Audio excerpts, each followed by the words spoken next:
In a world with artificial intelligence, how do we transform education? Thanks for tuning in. I'm Daniel Lopez, and this is the AI Education Conversation, where we explore the opportunities, risks, and impacts of AI across education. If you'd like to join the conversation, check out the AIeducationconversation.com. Let's jump in. Happy May, peeps. Hope you're having a great start to the month. The end of the school year is only a few weeks away for most of us here in the United States. Really excited to bring you another exciting conversation from a voice in the field. Over the last couple of months, I've gained a lot of new perspective on some of the biggest challenges facing artificial intelligence in education. I think some of our recent speakers have really highlighted AI ethics and student privacy as two main challenges we need to consider. In some cases, even at the expense of bringing AI to classrooms. My guest today shares an opposing perspective, and it was great to chat with him and hear his take on the single biggest threat to AI in education. And it's not ethics and privacy. In fact, he believes our overemphasis on privacy and ethics may actually be a threat to solving the biggest problem: equitable access of AI in education.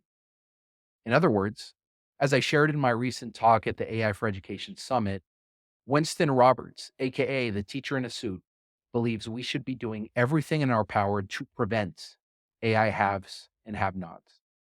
Winston and I go on quite a journey in today's episode, from examining the workforce landscape, talking about our children, why AI access should be our single biggest concern, and right sizing where his line on who should and who should not be using AI falls. Hope you enjoy my conversation with Winston. Give him a follow at Teacher in a Suit on his socials after listening to our conversation. If you're interested in my takeaways, sign up for the conversation at the AIeducationconversation.com. Share all my show notes with my community 12 hours before sharing with my social media networks right when the episode drops so that you have it. If you want to continue supporting the podcast, hey, that rating, that review, that share on social media, that recommendation to a colleague, really appreciate it. It goes a long way in helping to amplify this space so that I can host bigger conversations. I can continue to get some of those really exciting speakers to bring to you all here. If you have any other thoughts on today's episode, you can join the conversation at the AIeducationconversation.com or message me on LinkedIn. I'd love to hear from you. How do you feel about Winston's perspective? How do you feel about the way that I engage with him? Finally, if your school, district, or organization is ready to explore AI and make a change, I am available for workshops and consulting at the AIeducationconversation.com. Humans at the heart of education. Enjoy the episode. Winston Roberts, welcome to the AI Education Conversation. Thanks for being here today. Thank you for having me, Daniel. I'm happy to be here. Yeah, and as we were saying, I know our paths crossed a little bit on LinkedIn, and it seems like you've been also in this space and doing some really great things. I know you're a teacher, so how did you get into teaching? Sure thing. So, first of all, Winston Roberts, everyone. I teach financial fifth through eighth grade financial literacy. I'm at a middle school in New Jersey. I came into teaching, like a lot of people, wasn't my first career option. I wanted to go into law school first, but then after graduation from Morehouse and then working at a law firm for a couple years to like kind of see if I wanted to take the $100,000 plunge into law school. I kind of felt like the white collar litigation and telecommunications law firm I was working at was kind of like the best it would get. It was very much like a small law firm, all people that had started at big law and wanted a smaller law firm feel. And I was like, this is probably as good as it's going to get. So how can I make more of an impact on the front end of the criminal justice system rather than the back end? I applied for TFA, then I talked to one of the associates there, and she said, well, if you're applying for teaching roles, you should look at KIP. And I didn't know what KIP was, which is, this network of, over 100, almost 200 charter schools now across the country. So I applied to a few different ones, and then New Jersey seemed to be the best fit. So that's where I've been teaching ever since. So that's how I got into teaching. But there's a lot more and everything there too. Yeah, totally. No, thanks for the context there. I think there's some interesting connections even on our own journeys here because I too got into teaching, got into education through Teach for America.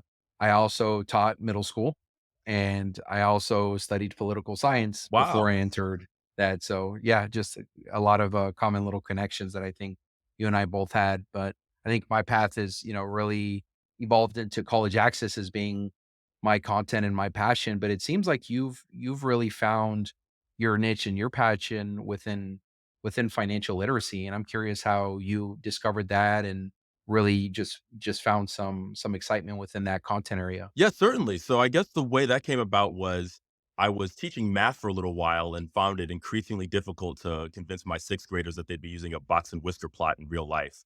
So I was trying to think, okay, what can I teach that, I know for sure that they are going to use in the real world? How can I make sure that they're prepared for the real world? And I started, thinking about the things that, my parents had taught me just growing up, regarding just presenting oneself, professional development, public speaking, those type of things. And I started like a pilot program with 10 students on Zoom, a few summers ago, right after the pandemic. And I had 3 classes in that Zoom call, in that Zoom class. It was who are you, how the world works, and what do you want to do about it? Basically where the students would get to do like some personal branding, figuring out, problems that exist in the world and where their passions were, and then finding out like what the solution was, to do about it. Um, in the how the world work class, that's kind of where financial literacy came about. And, I had a very, very deep dive into financial literacy, just some basic personal finance components that students could learn, and I think this program was anybody between fifth and 10th graders that I had in there. That then grew into a financial literacy class. So I went and pitched it to my principal, said, I want to teach this full time. I want to teach financial literacy. So she said, go ahead. So I went from those 10 students on Zoom to 400 across the entire school that I was teaching in a rotational enrichment block. From there, one of the other teachers that taught at our flagship school at KIPP, New Jersey, Team Academy, saw what I was doing. His name's Stefan Bowman, another really great guy. And he said, I want to teach this too. So we together, we together started teaching this class, and the class is called Financially Lit.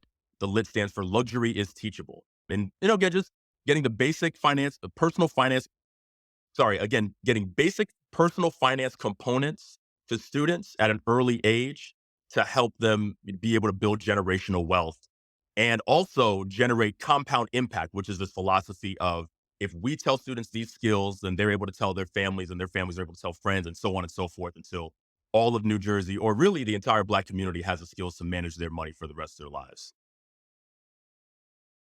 Yeah, that resonates so much, and it's so great that you've had the opportunity to really deep dive into that because I know, to your point, I mean, when I did not teach math, I taught English, but when I would talk to a lot of my colleagues who taught math, especially at that middle school level, it starts to get to the point where math is starting to shift a little bit from more practical things such as like addition, Right. subtraction, division. It's not always so difficult to understand how those things are going to be helpful in life to a little bit more theoretical, right? You're starting to get into like algebra or geometry. And then there becomes this moment where to your point, it's like, why do I need this? Like, I'm not interested in being a professor or something like that. So why would I need this? And I think very similar to the direction that you've gone, what I noticed from a lot of my colleagues is that being able to like ground it in highly practical use cases such as financial literacy was the way that you can just spark engagement again for students in mathematics. And to your point, I mean, I can even think of my own journey here. And even when I was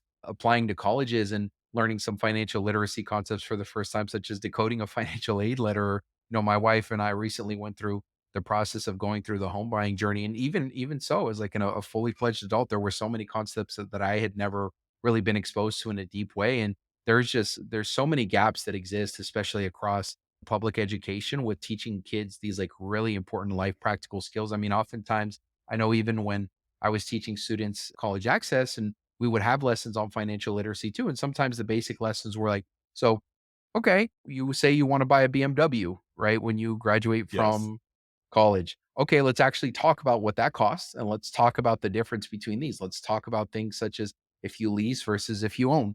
Let's talk about a monthly payment versus purchasing outright. Let's talk about what it means to have a 7% interest rate on your car and how that can actually impact that. And these are all these things where, to your point, I mean, these are math concepts that are tremendously, tremendously valuable when you enter the real world, yet we don't always get it packaged within those types of use cases when it is being taught to us when we're in school. I mean, I think that's you hit the nail right on the head there. I mean, also congrats on the home ownership journey too, because I mean that's a journey I think a lot of folks are trying to Whew. catch up with. It can be a challenge. So congrats on that, and all the best wishes to you and your family. But yeah, I would also say just super practical use cases like you were saying. I mean, I think back to all the students that would always ask me, when am I going to use this in the real world? And then on top of that, combined with when I was looking at all of these different social media posts that talked about personal finance, all the comments were the same. Why didn't I learn this in school? Why didn't I learn this in school? Why didn't I learn this in school? And so when I went to my principal to teach it, I said, can I just teach this in school? I mean, it seems like a no-brainer to me. So to have kind of a more direct instruction approach to these practical things that, that students are going to need in the real world, I thought was just a no-brainer. And within that, I try to make every single moment in my class insanely practical. Every single time we're doing anything in class, I try to make it practical and connect it to the real world. And I think that's also kind of just helped me in my, management teaching middle school for now 8 years, making things practical. I mean, this is no longer do we have the generation where because I said so work. That's just the reality that we're in. So the more I can make sense, the more I can make it practical, the more that, hey, I have this rule. This is why I have this rule. If I can make that case, even if they don't completely agree, they will at least respect and understand where I'm coming from. And I feel like I've gotten more traction that way with middle school students than saying you have to do it this way because I said so. That's the way it's always been. I mean, that this generation just doesn't that approach is no longer effective for this generation. Yeah, totally agree. I don't even know if that approach was effective for my generation either. I mean, I'm the millennial generation, Same. and I know that a lot of our socialization was this idea of like you either go to college or you're going to work at McDonald's and you're going to be a loser and a failure in life, right? And that was a lot of the black and white messaging we received. And I also think we were a part of this era where for many of us we wanted to listen to the lessons of our elders and we wanted to like go on the right path based on what we were being described, what the right path is. And now we're entering this moment where it doesn't feel like that is true 100% of the time, right? I think for many of us, going to college, going to a post-secondary institution and having that experience is obviously still the best way to, be able to achieve wealth and to, elevate financially and secure that. But it's not as black and white as the message was seen, when we were in school. There's a lot of schools that don't have a strong return on investment when you graduate, or there's a lot of majors that may potentially put you in a situation where you're in that. Or if you are going to an institution where you may have to take a lot of loan debt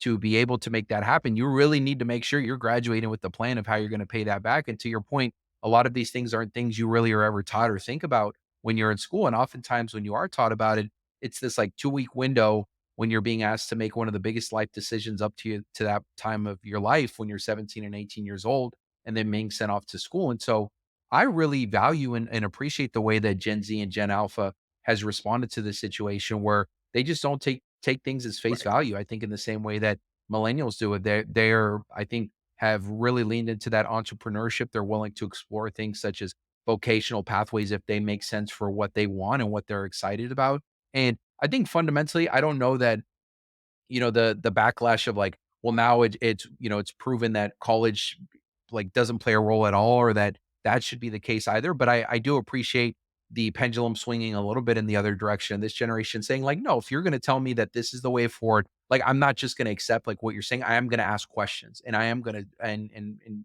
probe this. And I think that's like fantastic. And I love the fact that there's this ownership over the education. And to your point, what that also does require is adjustments made within the system to invite and embrace that agency and that autonomy within the educational experience. And this might actually be a really good moment to segue into what this podcast is about Sure. and to bring that into is because I know that you are likely thinking the same way based on some of the things I've seen on your YouTube and other places. But before we get too far there, how did you first learn about AI? Yes, and I think, like you said, it's a beautiful segue in here because I mean, the whole thing about college. I'm telling my kids, college is like the best for now, the best way to still move your socioeconomic status, whatever that is, and at the same time, it's insanely expensive. So I mean, just to backtrack just a little bit, I mean, even my fifth graders, we have a project where they have a paying for college project, and they have to decide, okay, what's your dream school? What's the total cost of attendance? How are you planning to pay for it? If it's loans, then you have to calculate how long it's going to take you to pay back the loan based on the major that you selected, based on the job prospects that emerge from that major that you selected. Then you have to calculate that and tell me how long it's going to take you to pay it back. If you're saying I'm getting a scholarship, you have to do a presentation in front of the class to basically say like I'm one of the top 2% of students that deserve the scholarship. And then if you're saying, oh, my parents are going to pay for it, then you have to get a parent's signature on a letter saying, I see that this costs this much and I'm on the hook for that.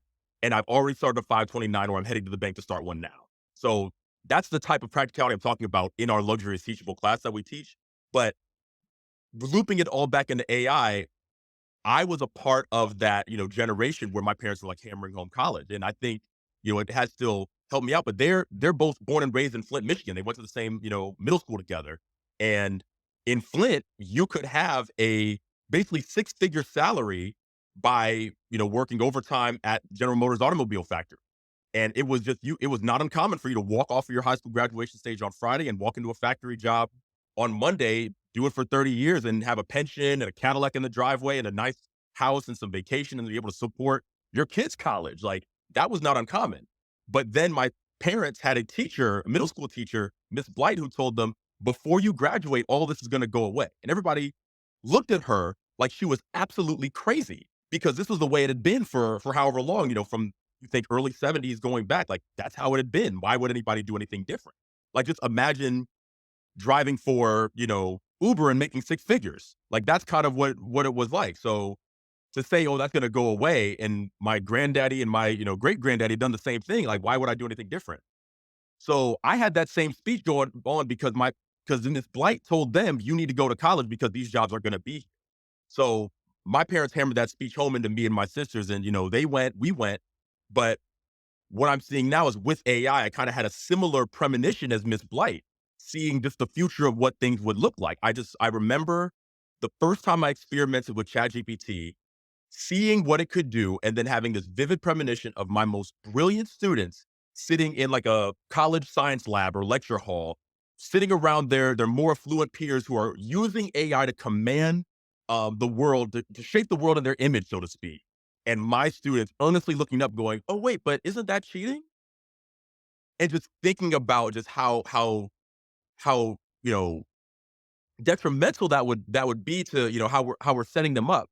Just feeling like that I wouldn't be setting them up for success. I would be abdicating my responsibility as their educator if I wasn't preparing them for the world that they were going to enter. So that's how I like saw AI because I was on paternity leave. I was experimenting with this, had this premonition, and was like, no, I can't allow this to happen to my students because the students I teach in Newark are, predominantly black. 90% are on free or reduced lunch.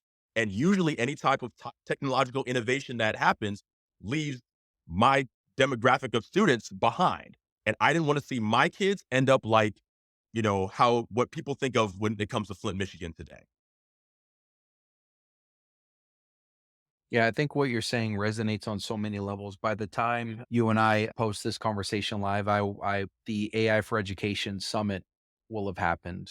And at that summit, I'm going to be sharing my moonshot for AI in education. And in so many ways, my moonshot is exactly what you just described. So the moonshot that I will be sharing then, and folks will have already heard this by the time that this episode airs, is I believe that over the next 6 years, we will look up in the year 2030 and we will realize that the dawn of superhumans took Mm, place. That's what I think. And I don't say that lightly. And to your point, what scares me most about that reality is not that we will have superhumans. The thing that scares me the most about it is that our future Bruce Waynes or Tony Starks or those superhumans will all be from affluent right. communities and they won't be from low income communities. And that's exactly, I think, what you just said is what I am most fearful of and what I really want us to figure out how to solve for too, because it feels like in so many ways, the conversations around cheating and academic integrity, heck, even the conversations around ethics, to be honest. And I think these are important conversations to have. I'm not saying we shouldn't have conversations around ethics, but what I also think is that at the same time that those conversations are happening in pockets amongst people who really want to say yes or no to these things, there's sophisticated organizations, there's affluent communities who are already moving to adopt it. They've already decided that, like, okay, you sit here and talk about whether or not you want to use it, but at the same time that this is happening, we are already progressing in a way that might already feel incomprehensible to what you're doing. A way that I associate this is a few weeks ago, I had the opportunity to go to a board meeting in a very swanky building in the middle of Boston. And when I walked into this building, They had an elevator system where I walked in, and this elevator system, to access the elevator, the security guard would check you in. He would really quickly take a picture of you. And then when you walked up to this elevator, it would use that facial recognition to open a door to take you to the right Mm, floor. Mind you, I'm in my 30s and I had never even seen technology within this type of elevator before.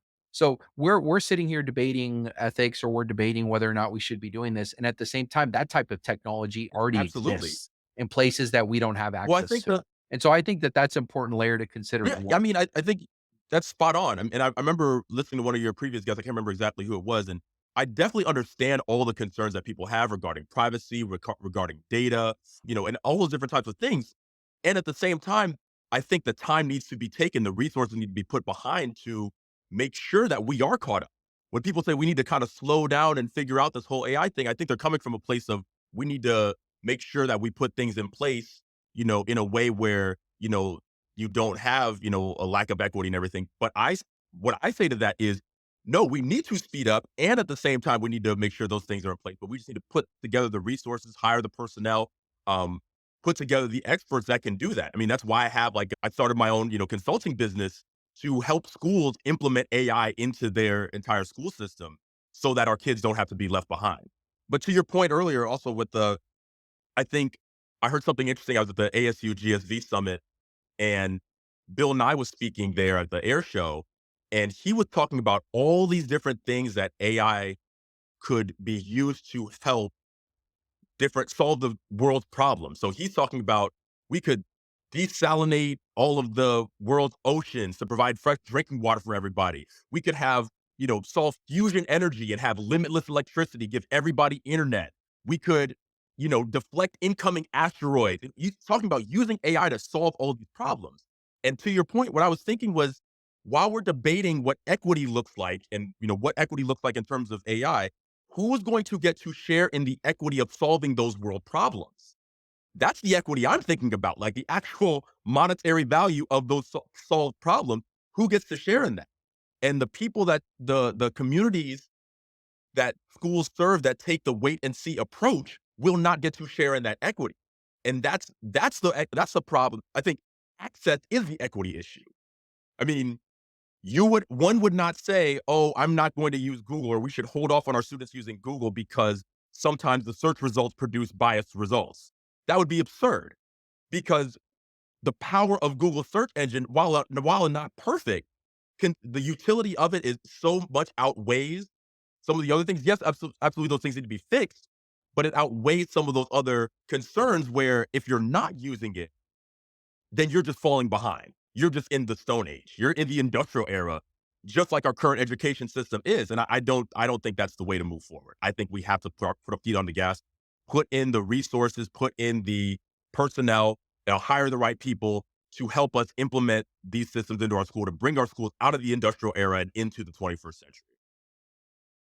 So Winston, since you have started this AI learning journey and you had this, this epiphany in many ways in the same way that I did, how has your journey progressed since then? What does AI look like in your workflows or in your day-to-day more broadly? And what is it are you using it with So students? that's the interesting thing. I think so I use it pretty much every day personally, to create lessons, to, help with some administrative tasks. But I think what people are generally missing is the potential for AI to help us do more, to be superhuman, as you had just stated.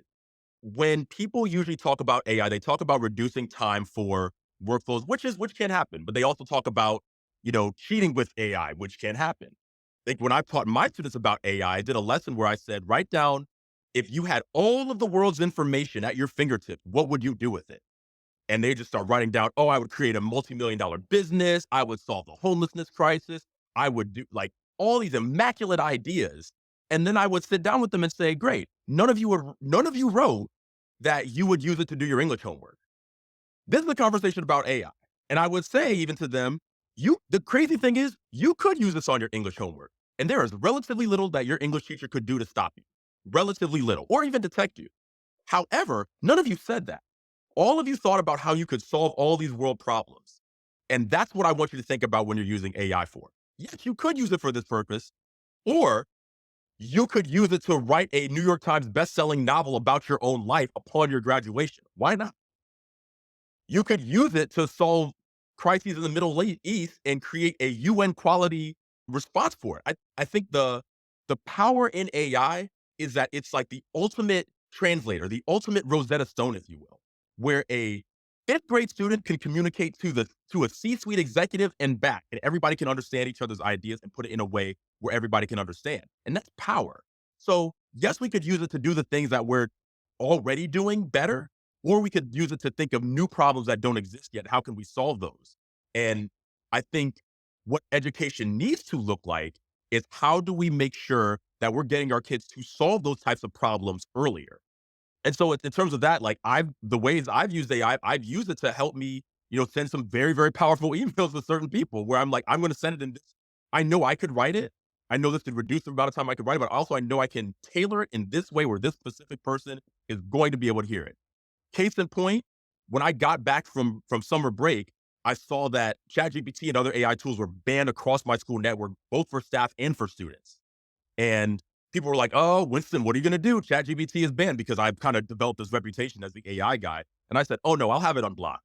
And so I went ahead, wrote an email to some of the higher ranking people on the tech team and everything, and whoever else needed to be included on that, and made my case for why this needs to be allowed at the very least for staff regarding the trainings that I'm doing, regarding the workloads that it could regarding the amount it could reduce teachers' workload regarding how it could help teachers break down certain challenging topics for students, all these different benefits. And I outlined all that, wrote that in an email, and ChatGPT was unblocked the next week for staff. So those are the type of things where I'm using it for, and so many more things. I mean, the tools out there are simply limitless at this point. I mean, even attending ASU GSV, just seeing all the tools that are out there, it's limitless. So we have to make sure that these tools are in the hands of our students and that we as schools and administrators and teachers do the legwork to make sure that it is being used responsibly, but more importantly, effectively so that they can use it to solve these world problems. Yeah, to your point, I mean, 2024 is such an interesting year because on the one hand, there's people in education such as myself saying literally we're going to have superhumans in the next 6 years, and yet at the same time, there's a lot of teachers and school stakeholders across schools, really across the world, who still are not using AI tools, still really don't have an understanding of what something like ChatGPT is. I'm curious in your day to day, either in presentations you've done or just even in your school context, for the teachers who aren't using AI or maybe weren't using AI, what are you noticing? Help us unpack that a little bit. Like, why weren't they using? What are some of the mindsets around not wanting to use AI tools, and what have been some successful strategies you found to help bridge that chasm a little bit for folks who were not initially excited by the Great technology? question. One thing that I've noticed is for a lot of teachers, they just don't have the time to figure it out. I was thankfully I was on paternity leave when I first found it. So I did have some time in between, changing diapers and, putting the baby down and everything and with my wife and everything. But in some of those moments, I was like, you know what? I keep hearing about this AI, this ChatGPT thing. Let me try it out. Some teachers don't have that luxury to try it out. So for them, it's just another thing that's on their plate that they have to look at. And they don't see how much time it's going to take for them to they don't realize how little time it will take for them to actually learn it. So that's one piece that's there. It's another thing for them to do. Two, also, a lot of them have this preconceived notion that it's just a cheating tool or that it's going to take the learning away from students. So, and seeing it as, oh no, I don't want to, engage in this exercise of taking learning away from students. This is how things need to be taught, and I think that's a bit of a misconception. One, not knowing like what the tools are truly capable of, but two, not realizing the reality that we're in, where this is being used by businesses across the globe. I mean, I think World Economic Forum just predicted that 85 million jobs are going to be replaced by AI, but 97 million jobs are going to be created by AI. My question is, which jobs are we preparing our students for? Can we honestly say we are preparing them for the 97 million jobs in AI that are going to be created? And if you're a teacher looking at that, if you are an educator and you know firsthand that our payoffs are not seen in quarters, they're seen in decades. So if we know that we constantly have to think about not what a 10-year-old student needs, but what, I'm sorry, not a 10-year-old student wants, but what their 22-year-old self needs, then AI has to factor into that. It's just a logical conclusion to come to. So if that's the case, if you're a teacher that wants to prepare students for the world, like we all say that we do, it's our duty to at least look at this technology and see what it can do and see how we can help our students to use it effectively. So I think helping communicate that case and making it that clear and that plain, like this is what needs to be done if we're doing our job. I think a lot of teachers that resonates with them. But then I think another use case that I've seen was I've had teachers come to me and they say, I have to do this task in a very short amount of time. I know that you're, I know that AI can help me, and I know that you're the AI guy. Can you help connect the dots? And that happened a few different times. I'll give you two quick examples. One was a teacher who came to me and said, "Oh, the student asked me for a last minute letter recommendation. It's due tomorrow. I know AI can help me do it, but I don't know anything about AI, but I know you're the AI guy. Can you help?" I said, "Sure, we'll crank this thing out in half an hour." And we did. Another case was a teacher who was insanely qualified to be an assistant principal of special education. They came to this teacher who had been a learning specialist. They said, "Hey, we think that you'd be a great candidate for that." And he said, "Okay, great. What do I have to do?" And they said, we would need your letter of intent by tomorrow." And he said, "Oh, okay." So he came to me. He said, "Hey, I got to get this thing done tomorrow. They think I'm a good candidate. I know I can help. You're the AI guy. Help me out." And I said, "Sure." And we took about an hour. We cranked out his entire letter of intent for this role. Not that I, you know, did anything unethical, but I literally let him speak to me, tell me about all the things that he's doing, tell me about his vision, tell me about his history, his data, all the things he's done before. I synthesized all that with an AI tool. I plugged in the job description. I plugged in a few more things. I plugged in the network's vision and everything like that. And it spit out a perfect letter of intent that he was able to use. And now he's been stamped as AP ready. He just has to choose which school he wants to be an assistant principal at. So I think when teachers see, oh, wow, this would have normally taken me 3 weeks, given the already sliver of the small slivers of time that I already have. And this guy used the tool and cranked it out in half an hour or an hour by just talking with me. This is something I need to pay a closer attention to. So the more I think we're able to demonstrate those use cases, the more that schools are able to invest in the type of professional development that's going to help teachers see those type of changes and everything. I think the better off we will be helping our students, because right now the students are running circles around the teachers. They're able to go on TikTok and see whatever they want, but they're stopping short of where they could actually be, solving the world's problems. They're stopping at using it on their homework. So in order for us to get ahead of the students, we've got to be able to use it ourselves. And for that to happen, schools and administrators have to put in the resources to make that effort, valiant. Yeah, let's actually go there next because I'm a part of a lot of social media groups with educators who, thankfully are very willing to share their perspectives, frustrations, and just opinions about artificial intelligence in their school communities. And a constant theme I continue to hear are teachers who might put questions up or put posts around things. Like, as an example, there was one I read recently where a teacher was saying, "Hey, so like every week, one of the assignments I would have my students do is I would have them work on a weekly summary. And I'm noticing that like every time a student, like more students are actually submitting that summary now. And it always looks like they didn't do it. And I'm really frustrated because I think all of my students are using AI to do this summary. So like, should I not do the summary anymore?" And so I'm curious, from your perspective, how is student work changing? And what advice might you have for teachers who are trying to navigate this, and about how to just navigate this world of like student work in the world of artificial intelligence? Is it about saying no to the summary? Is it about encouraging something else? What have you found has been helpful in your own day I to day think the here? way to think about AI is that everything is now an open book test. So the days of the, you know, 3 paragraph essay, the, you know, 3 page book report, those are pretty much done because the AI can do them already. I mean, ChatGPT could pass the bar exam last year. That is the world that we are in. So, what I think is more effective is for teachers to think, okay, if everything is an open book test, what are the skills I'm trying to get students to get out of this? So, even with that, in my own financial literacy class, I have everything is public speaking. Everything's a presentation. So, and that's not a, oh, stop using AI. It's like, sure, you could use AI if you want to. You could have AI create the text, you could have AI create the slides, you could have AI create the graphics. Sure, why not? You still gotta get up there and present it and make it interesting.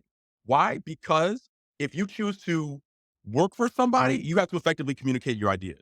If you're choosing to work for yourself, you have to effectively communicate your ideas.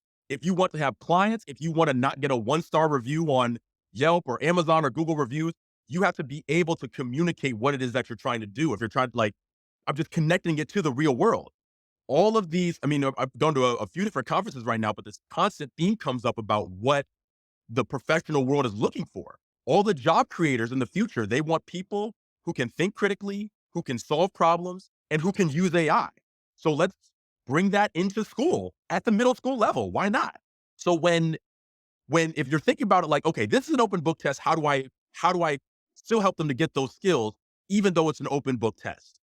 One fascinating use case I saw was Professor Ethan Mullick at the Wharton School at University of Pennsylvania. He had an assignment where he had his MBA students create AI bots that could replace the very jobs that they were interviewing for. And I thought that is that is an assignment that we could do in at least in middle school, at least 5 through 12. We could do that assignment for sure. And we should be doing that type of assignment because that's getting the kids to think critically about, oh, wait, I said that I want to go and, do this profession, but AI can do most of these functions. How can I take this to the next level? And so, I mean, Professor Muller's class I thought was fascinating. So I hope to. I'm starting a master's program at UPenn at the Education Entrepreneurship program at the Graduate School of Education. So I'm hoping to take his classes and electives. But I thought things like that are fascinating. Those are the types of assignments that need to be done that encourage critical thinking, that encourage public speaking, that encourage collaboration, and things like that, and are less about summarizing, even analyzing to some extent because that's what AI can do already. So we got to figure out how we can use the AI to help supplement those skills and those work, or even help to teach them some of those things so they can do more with it. So they can do college level work at the middle school level. Yeah, and I think I hear a theme even too in what you just said there and what you said earlier, which is in so many ways, like the work that you ask students to complete just needs to be authentic and it needs to be Absolutely. practical, right? And if students can read through that and you don't have a good reason why they have to do something like a summary, to your point, now in 2024, maybe a summary is not the best end product to like really explain to anybody why this is authentic or why there's value in it, right? It's not to say that it's that a summary in of itself doesn't show some learning, but there's a lot of ways in which you could probably encapsulate a summary type assignment that are a lot more fun or a lot more relevant or also in seek to accommodate like other types of learning within that. And so I just hear that common theme within what you said. I'm curious, so where's your line? If you were, feeling really open to even having students leverage AI within, the middle school grades, and I know that in many of the folks I've talked to, there's differing perspectives on how students should be engaging and to what extent students are engaging with AI while in school. I'm curious, like, is there anything that you don't think students should be using AI to I mean, use I, AI I think for? the list is very limited for me because I'm thinking so much about the real world. So if all these companies are encouraging their employees to use it, if people are using it to get jobs, if people are using it to write emails, if people are using it to, you know, draft outlines and even write speeches and write songs. I heard that Drake just did a diss track with AI using like Snoop Dogg and Tupac's voice or something to that effect. That I think it just happened the other day. I mean, if that's what the real world is that's what's happening in the real world, then I think we have to think critically about what that means for our students. So am I saying that there are absolutely no guardrails? Not necessarily. I think there are. So for instance, if I had the magic wand and I'm, Secretary of Education, I'm deciding what needs to happen in schools. One, we're rethinking education from the ground up, but I would say that maybe you keep K through 4 or K through 5 protect it and make that just hardcore reading, writing, and arithmetic. Make sure that you can, are advanced proficient in the English language by the time that you're leaving fifth grade. And I'm saying that as somebody who went to a private school in kindergarten through third grade that had a money back guarantee for any student that could not read at a second grade level by the end of kindergarten. And that was in the 90s. Now, some of their methods are, were Hmm. probably questionable, but they were very effective. They never had to give anybody money back. So if that could happen in the 90s, we could absolutely take a similar approach and make sure that, reading is paramount. I mean, going back to science of reading and things like that, where we're teaching kids how to decode the words and understand what they're reading so they have access to the world of information. And as long as they have a strong grasp of that and, computation by the time they leave fifth grade, they can go into middle school and, the world is their oyster. Now they have the tools to solve their world's problems. Because I know I'm still in some ways coaching on my K through 3 education based on the things I learned. I mean, I was diagramming sentences in second grade. So if all of our kids are able to have access to that level of education, then what they can do in fifth grade and beyond with AI, the sky's the limit. So going back to you asking about my line, I mean, again, very limited use cases. I did a YouTube video talking about how somebody could use AI to write their college admissions essay. I mean, why not? As long as it's your own story and it is, and the words themselves are completely unique. That why not? Because it's a story that's unique to you that you're putting just in a way that these elite institutions are willing to hear it. And I mean, I hesitate to hear people say, "Oh, well, that doesn't show what they can really do, or that doesn't show who they really are." Don't tell me that when for decades there's been, these high paid, speech writers, high paid college admissions consultants. They had the varsity blues admission scandals where students didn't even play the sport that they were applying with, and they were getting scholarships onto these sports teams where they didn't even play the sport. I mean, the the wealthy have found ways around this system forever, whether it's that, whether it's just, doing high paid test prep. Is that really a true indicator of this student's ability to be prepared for a or for a ACT or SAT? Or did they have somebody be able to fund them taking a, couple $1,000 class and taking the test however many times?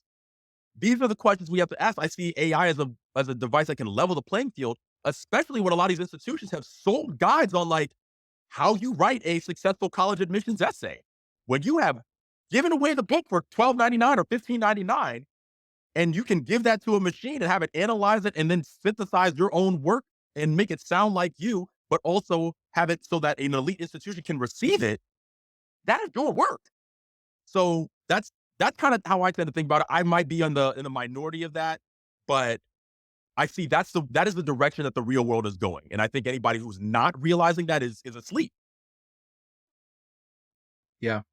I mean, I have so many opinions on the college access just process and piece, and but I will hold from doing a full rabbit hole there because I think we could probably spend 3 hours just there. But I will say something I'm curious to still grapple with you on a little bit because I think for the most part, I would say like I fall closer to like your end of the spectrum than the end that like we need to maintain the integrity of this because I think to your point, it's in some ways it's kind of just like how the business world works, right? Where it's like if something like the personal statement no longer works and something else works, well then do that, right? Or like, like invite other ways to do it. So my thought is like, especially within college access, like why can't a student submit a Right. podcast episode Right. as their personal statement? Why can't they submit like a unique art piece that they've done and that counts for their personal statement? If you're also going to tell me that, a lot of schools are now going back to considering, like, to your point, SAT scores again. And I thought we were past that. And now they're reverting to being back to that. And if you're going to tell me that this now is something that is important, well, then to your point, why shouldn't a student maximize and leverage every single advantage that they can towards applying to this? I will say that what's interesting though is that a lot of the surveys I've read is that a lot of students tend to still hesitate with using AI to complete their personal statement. So it's interesting how even though they have access, a lot of students are still potentially feeling reluctant with like totally leaning into that. But so maybe the question I have for you is There's also been some in that same teacher groups that I'm a part of, there's some teachers who are saying now, and I heard you say something earlier, which is like you now need to treat every assignment as if it's an open book assignment. So, what is how then should we treat communication in a world of artificial intelligence? Like, is writing still important? Is it now just about verbal communication? Like, what's your take on how communication as a whole is going to evolve, or does it not I mean, evolve? Does it that's a stay great the question same? because I mean, I'm a couple minds about it. One, I know Sam Altman, CEO of OpenAI, one time said there's something interesting about people using AI to taking bullet points and using AI to write an email, and then other people looking at the email and having AI to summarize it back into bullet points. So I think that we're gonna have to grapple with that at some point. But I think the thing that I'm seeing is like good work is good work. A good work product is a good work product. So if Barack Obama gets up and delivers this incredible speech, do you really care if his speechwriters wrote it? If you know, it's been going on for forever and ever that Drake has been using ghostwriters. Like, but has that affected his sales? Really? Has that affected his concert tours? I mean, so I mean, he's still the person that's kind of got to get up there and present it, but the work is still there. The work is still the work. So it has to come from somewhere. I think where it can get dangerous is where you have, just AI kind of ingesting AI and it just spitting back out more AI. But I think when it's used with the human to craft something new, that's where I think the power is in it. Because if you're using it to create, and I always caution people against using it to, for research or to look up information. But in terms of like the creative processes, I think it can excel in that, especially with human input. So I think people will still read books. I think people will still need to communicate. I mean, the way they might is may be different. But I'll also say this: there was a time where to get light in a dark room, we had to light a fire. We had to literally create a fire out of, flint and steel and wood and whatever. Then came a time where we were able to, we had to, light a gas lamp. Then it came a time where we had to, make switches and flip a light switch on and off. Now, generally, when you walk into a room, the lights just turn on. So think about all the things you're able to do because you walk in a room and the lights just turn on. And does it really matter that you didn't put together the switch or understand how the switch worked to make the light turn on? Or can we concentrate on how you can change the world because the lights come on when you come in the room and you don't have to be looking over your shoulder for a Jaguar or something like that? You know, I think that's kind of the way to think about it. How can we get our students to do more? How can we get even employees to do more? How can we get all of us to be superhuman to use your term? How can we do that? And that's kind of how I think about that, even in the communication space. So maybe as a way to see if I can test your line a little bit here, if you're open to the idea that folks can leverage AI obviously to produce the product that they may then present. Are you as equally as receptive to the idea that they can use AI to develop the product that AI will then present? And really what I'm referring to is like, let's say you're developing a speech using AI, and then obviously as I'm sure you know, AI generated content that is, a video or a music or an image output, then is presenting, say, a speech that you never actually presented.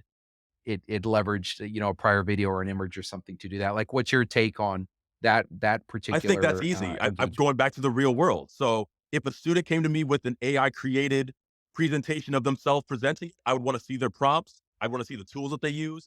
And I would want to tell them where I could tell that it was AI and have them fix those parts. That's what I would do. Because in the real world, there are people right now as we speak using AI generated content to generate income on YouTube and on all the social media platforms. They're using that to create real money to improve their life situation. So who am I to tell a student, no, don't use that skill for the sake of academia? But academia won't allow you to buy a house. Academia is going to give you a job that requires, or sorry, may give you a job that requires 5 years of experience to get an entry level job. That's gotten us to this point. So if you can find a way to actually make, that can help you to monetize whatever skill that you're using, especially when all of these companies are moving towards skills based hiring and skills-based employment, then you're ahead of the curve. And you should do whatever you need to do legally that's going to help you make money and improve your situation for your family. So that's how I'm thinking about it. I'm thinking about what is the bottom line.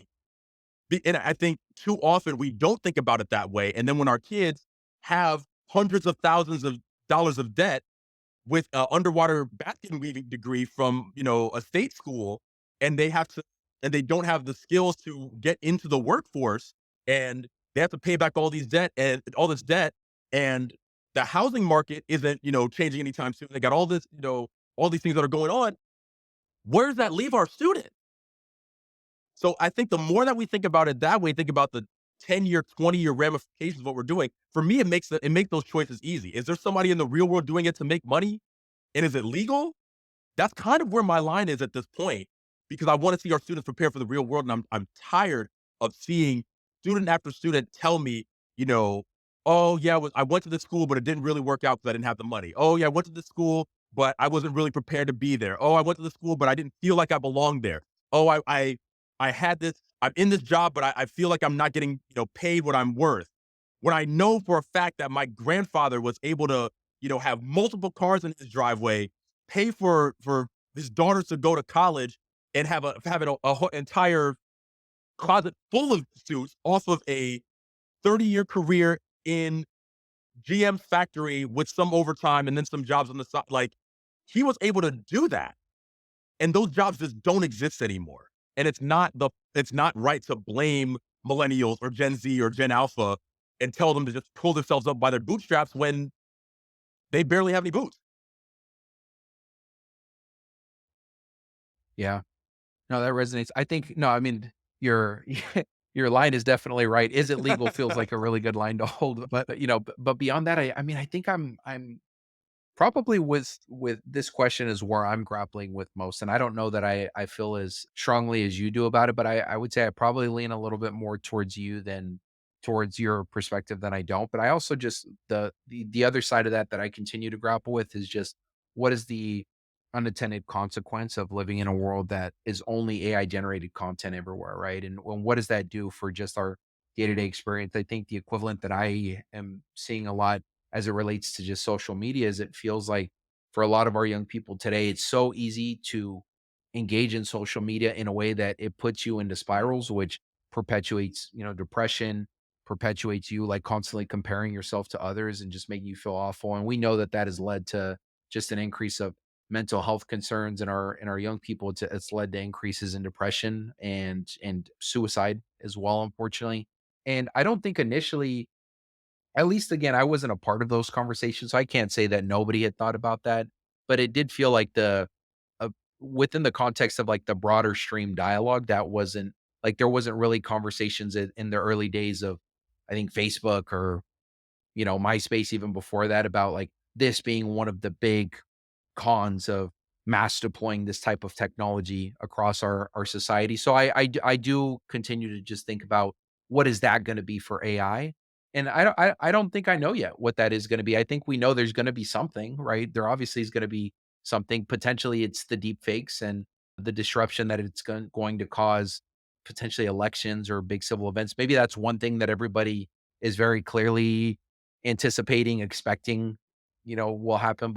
But I think what I mean even beyond that is, yeah, the deep fakes are gonna affect, like, larger potential news cycles of things, but just for a day-to-day person who opens up their phone and goes to YouTube or goes to Instagram or goes to TikTok or goes to whatever app is, the future thing that we're all using, how does a proliferation of AI generated content impact their individual experiences? Maybe the thing I'm not I so think sure that's about a yet. that's a good point, and I think it's not that those discussions don't need to be had, and I don't know for sure that anybody at, any of these giant social media companies had the perspective or was thinking, "Oh, this could cause these unintended consequences." They probably assumed that there might be some, but I don't think they fathomed that, all the different, crisis with body image and suicide and all this. I don't think they possibly could have fathomed that.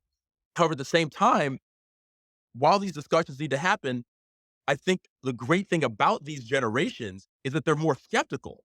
So I could show my grandmother a video of Joe Biden flying around like Superman, and she would be like, "Oh my gosh, how is he doing that? What did he do?" And somebody from Gen Alpha would be like, "Oh, okay, clearly that somebody made that." And I could tell that ask that to one of my like a fifth grader, and they would say that. So I think them being more skeptical, I think that's something that we need to nurture and encourage. Like, okay, like a healthy skepticism of the information that you're getting. And I credit this to my my advanced composition teacher, Mr. Blakely, back in high school. He had us do an assignment where you had to Photoshop a news article. And we just did it like with PowerPoint or Microsoft Publisher or Word or whatever, where you had to make a news article look real and pass it off to somebody as if it was real. And you got a good grade if they said, like, oh my gosh, I can't believe that, it was raining meatballs in Switzerland. How did that happen? And you just have to see it. And then this was in, 2009, 2010.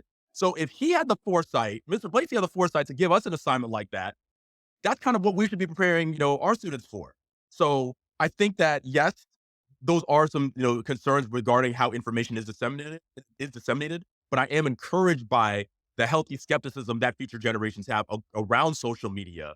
And that's what we have. That's the things that we need to be teaching because that's practical. And that's what they're going to use in the real world.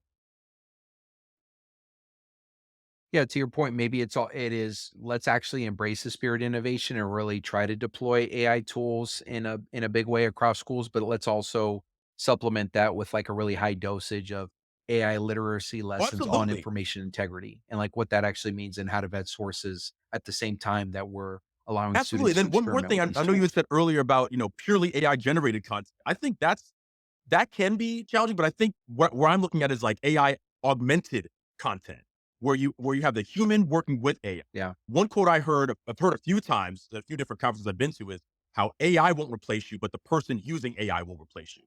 And that's the thing that worries me because to your point earlier, some of these more affluent communities are already jumping in and saying, okay, we're using this, we're using AI. I've talked with some people at some of the biggest companies that said, "Oh, my company is a very conservative company, and they were all in on AI very quick." So they know that it's the person who's using the AI who's going to be augmented and be performing that much better. And I want to make sure that our students are not on the other end of that. Yeah, I totally agree. And I mean, for the record, I mean, I think both of those quotes are also true, which is like, I do think people who are using AI are going to have advantages across most workplace sectors, entering, even the workforce potentially even as quickly as the next 5 years in certain sectors. But I think increasingly, as to your earlier point of like, let's think decades, not quarters, especially as we think of like the future decades to come. But to your earlier point, which I also agree with, and I think there's a lot of folks who have talked on LinkedIn or talked on other places about how they're skeptical about this being true. Like the idea that AI is not going to replace Mhm. jobs, I think is absolutely ludicrous. Like AI is going to replace jobs. It is going to be disruptive. There's already some people that have lost their jobs, I think, due to artificial intelligence in sectors such as marketing, communications, call centers, right? Some of those places. There's a lot of folks who think that because AI right now is largely in the form of these generative AI tools that are creating things such as images or text that some of the sectors that we probably initially predicted would have not lost their jobs, such as areas of manufacturing or things like that wouldn't have lost their jobs. But I mean, this is like hot off 3 days ago. I'm seeing Boston Dynamics using now artificial intelligence to make their robots more sophisticated. They have a robot that has much Yes. more elegant movement that looks like it's walking and engaging with the movement. And so, what I don't think people understand is that these developments of artificial intelligence are also going to lead to significant developments in robotics and other industries as well. So even if robotics right now may be a little bit behind, or the robots that we see externally may feel a little clunky, some of the same large language models that are allowing us to have this really cool experience, creating cool images or creating cool songs or doing some of those things are also being used in that same type of fashion to create advancements in robotics. And so even if you are in one of those fields, like you should still pay a close eye to this. You should try to think about what are going to be some of those skills that you can continue to sharpen and enhance or add to stay competitive in your sector for the next 15, 20 years, not Oh, just, absolutely. And I for think the that's next where two. schools have to play a larger role. We can't pass that off to the high school guidance counselor. We can't pass it off to the career services office at the college Mhm. if they choose to go. We as K through 12 educators have to be that force that's saying, okay, we're the ones that are thinking down the road. And I also want to also let me clarify. I don't necessarily think that it all needs to be put on the individual educator themselves. I'm really saying that as a school, as an education system, and as a school and as an administration, those are the people that need to be thinking about how do we equip our teachers so that they can adequately prepare our students. Because the there's going to be a couple unicorn teachers that are able to do this and see this and everything, but we have to think in systems if we want to make a systemic change for our students in the world that they're going to go into. But I 100% agree with that. We have to be looking down the road at every single point. Well, just to that, let me ask you a cheeky question. In 10 years, do you think you still have a job as a teacher? And if so, what skills do you feel like you Well, have to gain to be able it's to interesting you maintain say that? that. So I think being biased, I think, I think I'm probably, I would think 20 years off from being replaced, possibly sooner, but I deal with that reality. So in the meantime, that's why one of the reasons I started Yeah. in, AI education consulting business, because schools tend to move slowly. And by the time that they come around, I'll be here to show you how to implement AI in your school. So, I mean, that's one thing I'm exploring. I think also, until people have the microchip in their head that stops them from spending their money on certain things. And I'll still be here to, Stephon and I will still be here to teach basic financial literacy concepts. But I think any of these tools that I think I'm personally looking ahead. I'm always looking at the ahead of that lens. Selfishly, I want to say that I think people are always going to need someone to like physically be there and watch their kids, and it might be a little bit of time before they entrust the robot to do so. I would think that's 10, 20 years out. I could be wrong, and I'm okay with being wrong about that. It's my job right now to figure out, okay, what do we do when that gets here? Yeah. I mean, I think to your point, there's been a lot of, I think, folks engaging with this question as well. And I think at the very least, what I feel pretty strongly in saying is that what AI won't be able to replace as it relates to the role of the teacher or just the school-based stakeholders in a school is the relational component that is so critical to exist like within that day-to-day Mhm. experience. Like young people need to be seen. They need to be seen by their peers. They need to be seen by adults. They need to be able to connect. And there is probably a world where artificial intelligence does enhance, drastically transform how we go about the learning process and a teacher's role in that learning process of like how we learn new concepts. But the idea that there's not like an adult to share wisdom, to share guidance, to share that social emotional learning as an example, to share that critical thinking. It's very hard for me to picture a reality where artificial intelligence could ever do that. My hope is that artificial intelligence tools to a certain extent do replace a teacher, but I think my hope is that they replace the teacher role Mhm. that has to do some of that stuff, right? Because right now, the majority of teachers across the world and especially in the United States public education system, you actually have 5 jobs. So if AI is like taking 2 of those away where you don't have to do that, lovely, then I still have 3 other jobs I can do where I can actually now build relationships with all my students. I can be their mentor. I can share life advice.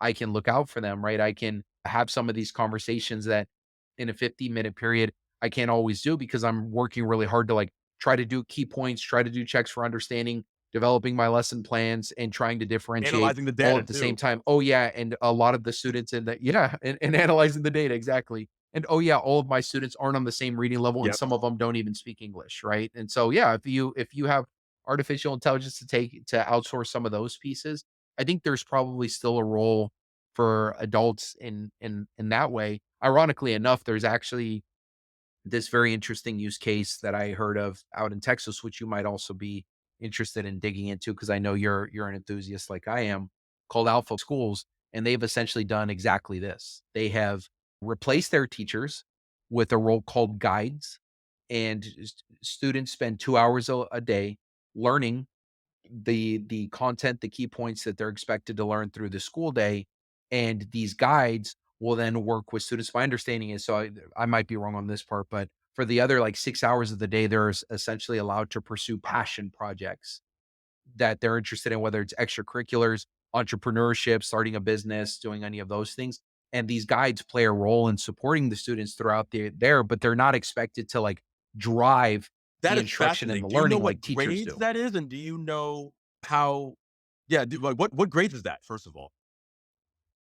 Okay. It's definitely high school. I don't know if they're actually they might be lower than that. I'm actually not sure, so I wouldn't be as confident to say less than that, but I know for sure it's high school, That's potentially fascinating to lower. hear because, I mean, if you're outsourcing so much of the teacher's role though that was the other question I had.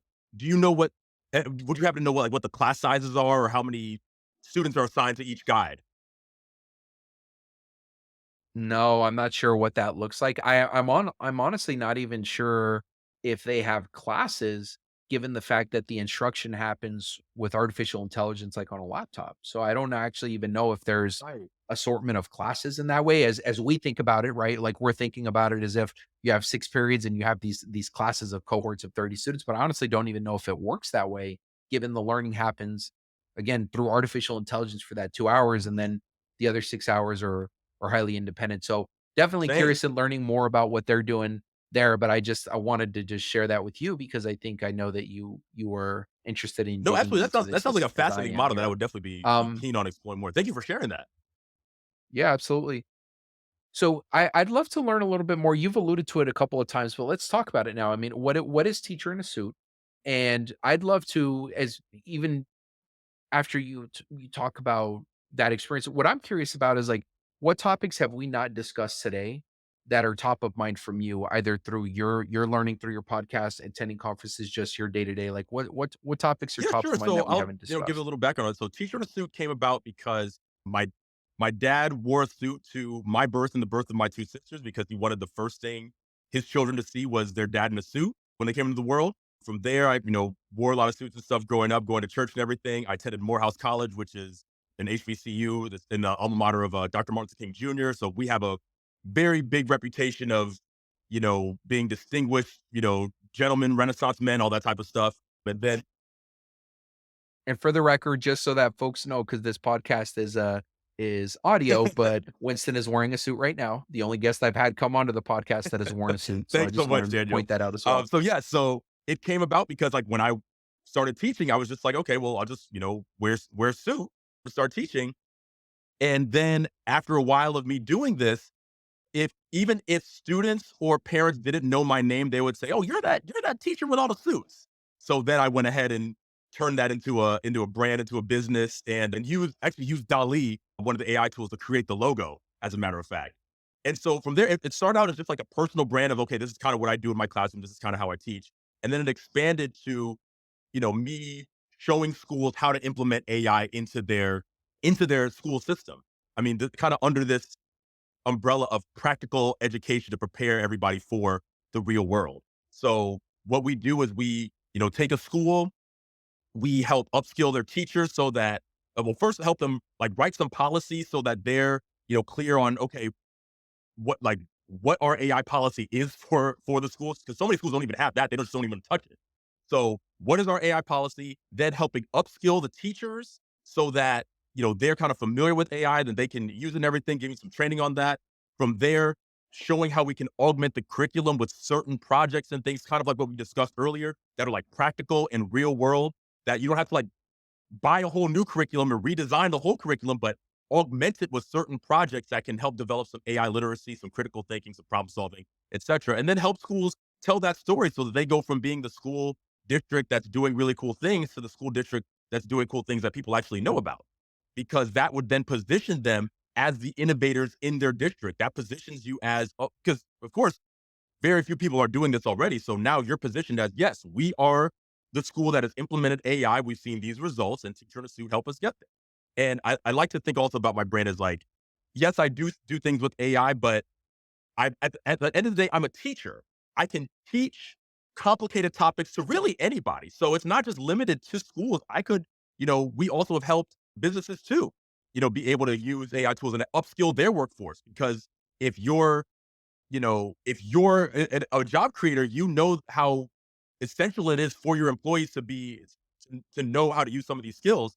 And also, they're going to appreciate you coming in and trying to upskill them as long as they feel it's earnest and you're not trying to replace them. But if you're trying to show them, hey, this is a new skill that's going to help you actually be competitive, we can help do that too. So I teach complex things and demystify them and make them easy to understand because that's my job. If I can break it down to a middle schooler, I can break it down in.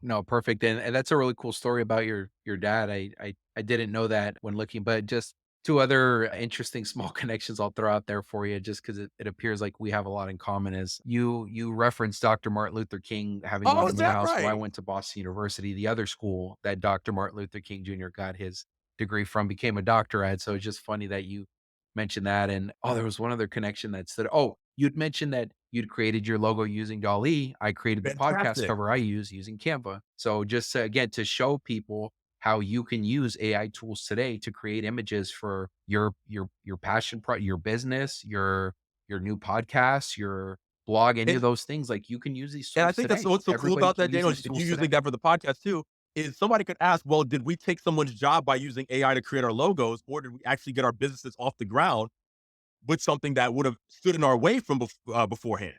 You know, that's something that could have been like a couple year barrier for some people. Like, oh, I don't have a logo yet, so I don't know. But now we have one, and we can start moving forward. Yeah, well, for the record, I mean, I purchased a logo, before I updated it with the AI one, and so somebody was compensated by doing that, but I think the answer to your question is still no, and I will also say, I mean, at least it's just speaking about the 2 logos I have, I mean, I much rather prefer the AI one than the one I purchased prior, so I will say that too, and again, I don't think it means that AI is better 100% of the time than very talented human, but in this case, with Right. looking at those 2, I like the AI one a lot, like the one that I have now much more. I think it fits my vibe and what I was hoping to create a little bit better. But so you have I know a YouTube channel and Instagram, and you talk on a lot of different topics on those spaces. Like what what haven't we Yeah, I talked guess about one today other thing that's is just important to talk I'm about? really excited about this degree that I'm pursuing at the University of Pennsylvania. You know, one of the top graduate schools in the country, Ivy League institution, and everything. I'm really excited about it because it really aligns with what I'm doing. It's an education entrepreneurship program that's a year long that didn't require the GRE, and that the capstone project focus is your business. It's growing your business. So going back to practicality and real world, I mean, at the top of higher ed, that's the things that they're looking at. That's the things that they're doing. And this program stood out to me immediately as something like, wow, this completely aligns with my philosophy of practical education. Clearly, the folks at University of Pennsylvania, both here and at Wharton, based on that professor example I told you about, are thinking ahead about how do we prepare our students for the world that they are going to enter. And this is a one that the program brings together entrepreneurship and education and helps you to build your business as a result of it. So I'm really excited about that program, and also look forward to bringing those insights that a lot of people don't have the luxury of getting a tens of $1,000 Ivy League degree to get this information. So I'm doing it for them in a sense. So I'm bringing these conversations to Instagram, to YouTube, to TikTok, so they can see this is the direction that education is going, and I want people to be aware of it. I want my students to be aware of it. One quick last note. I mean, I think another reason like this year is so resonant for me is that this marks the year that my very first group of fifth graders are now graduating from high school.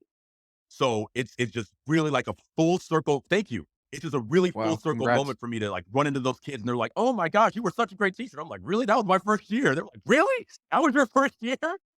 But it just makes me Ooh, feel I so know. much more responsible for preparing all of my students, all the ones that I've taught and all the ones that I will teach about, how they can be prepared for the real world, because that's something that's so important to me. And I look forward to, furthering my education to be able to do that. I look forward to speaking more at these conferences to get the word out that education as we know it is preparing our kids for industrial era factory work.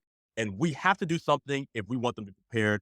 And that's why I have my business teacher in a suit to help take your school to go from industrial era education to 21st century to future proof education.